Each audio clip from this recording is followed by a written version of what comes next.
Lahore high court में वजीर आला को डी नोटिफाई करने का इकदाम चैलेंज कर दिया गया है। वजीर आला को डी नोटिफाई करने का इकदाम लाहौर हाई कोर्ट में चैलेंज। चौधरी परवेज इलाही की जानिब से दायर दरखास्त 5 सफ़हात पर मुश्तमिल है। खत स्पीकर को लिखा गया, वजीर आला को नहीं। दरखास्त का ये मतन है और ये भी लिखा गया है कि एक इजलास के दौरान गवर्नर दूसरा इजलास तलब नहीं कर सकते। गवर्नर को इख्तियार नहीं कि वो गैर आइनी तौर पर वजीर आला को डी नोटिफाई कर सकें।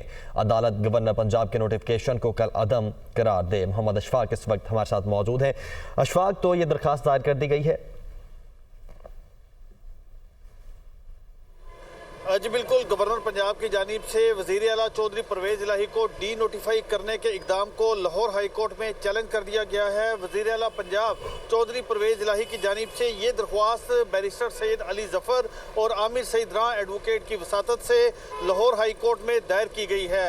दरख्वास्त में चीफ सेक्रेटरी पंजाब और उसके अलावा principal secretary to governor Punjab समेत दीगर को फरीक बनाया गया है। दरख्वास्त में बुनियादी नुक्ता ये उठाया गया है कि गवर्नर पंजाब ने वज़ीर आला पंजाब को डी नोटिफाई करके आइन की खिलाफ वर्जी की है। दरख्वास्त में ये कहा गया है कि गवर्नर पंजाब ने एतमाद का वोट लेने के लिए स्पीकर पंजाब असम्बली को खत लिखा, हालांकि ये खत वज़ीर आला पंजाब को लिखना चाहिए था। दरख्वास्त में ये भी नुक्ता उठाया गया है कि स्पीकर पंजाब असम्बली ऑलरेडी एक सेशन कर रहे हैं और एक इजलास के दौरान गवर्नर पंजाब दूसरा इजलास कॉल नहीं कर सकते। और इसके साथ साथ दरख्वास्त में एक और अहम नुक्ता ये उठाया गया है कि वज़ीर आला पंजाब के खिलाफ अदम एतमाद की तहरीक पहले से ही असम्बली में जमा हो चुकी है।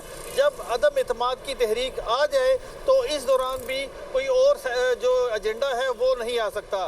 दरख्वास्त में ये इस्तदा की गई है कि अदालत वज़ीर आला पंजाब को डी नोटिफाई करने का गवर्नर पंजाब का फैसला फौरी तौर पर कलअदम करार दे।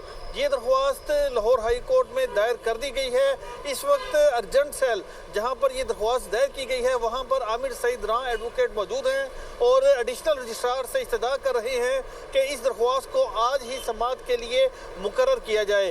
तो इस हवाले से एडिशनल रजिस्ट्रार ने कुछ वक्त मांगा है और कुछ ही मशावरत के बाद इस दरख्वास्त को आज समाअत के लिए मुकर्रर करने या ना करने से मुतल्लिक रजिस्ट्रार ऑफिस फैसला सुनाएगा। ठीक है, बहुत शुक्रिया आपका अशफाक।